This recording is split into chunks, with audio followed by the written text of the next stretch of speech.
Welcome to one nation Telugu news.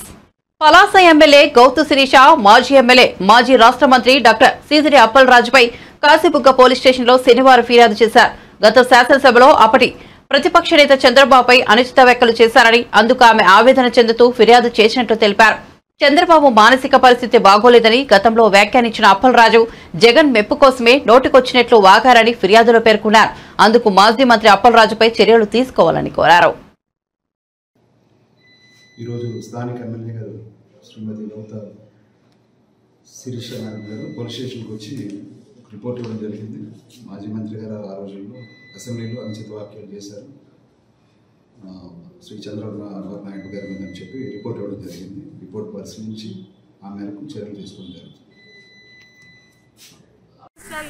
నిజాలు మాట్లాడినా విమర్శించినా కూడా అనేక సెక్షన్లతోని ప్రతిపక్షాల మీద ప్రశ్నించే ప్రజల మీద తప్పుడు కేసులు తప్పుడు సెక్షన్లు పెట్టిన ఆనాటి వైసీపీ ప్రభుత్వంలో మంత్రి కాకముందే మంత్రి పదవి గురించి ఆశించి ఈనాటి ముఖ్యమంత్రి ఆనాటి మాజీ ముఖ్యమంత్రి అయిన చంద్రబాబు నాయుడు గారి మీద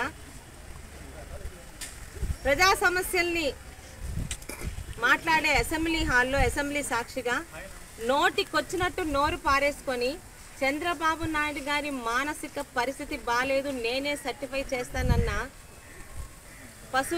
మాజీ పశువుల మంత్రి గారి మీద ఈరోజు పలాస టీడీపీ కుటుంబ సభ్యులందరూ పోలీస్ స్టేషన్లోని కంప్లైంట్ ఇవ్వడం జరిగింది. దాన్ని ఎఫ్ఐఆర్ కూడా రిజిస్టర్ చేయమని చెప్పాము, వాళ్ళు చేస్తారు.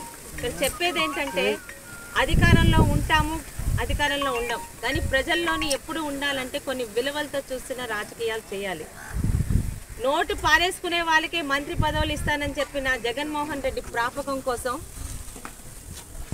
విజనరీగా కీర్తించబడుతున్న చంద్రబాబు నాయుడు గారి మీద ఈయన ఒక డాక్టర్ అట, ఈయన సర్టిఫై చేస్తే చంద్రబాబు నాయుడు గారి మానసిక స్థితి బాగాలేదంట, ఆయన్ని హాస్పిటల్కి పంపించి సర్టిఫై చేశాక చంద్రబాబు నాయుడు గారు అసెంబ్లీ హాల్లో రావాలని నోరు పారేసుకున్న అప్పలరాజు గారి మీద మేమందరం కంప్లైంట్ ఇవ్వడం జరిగింది.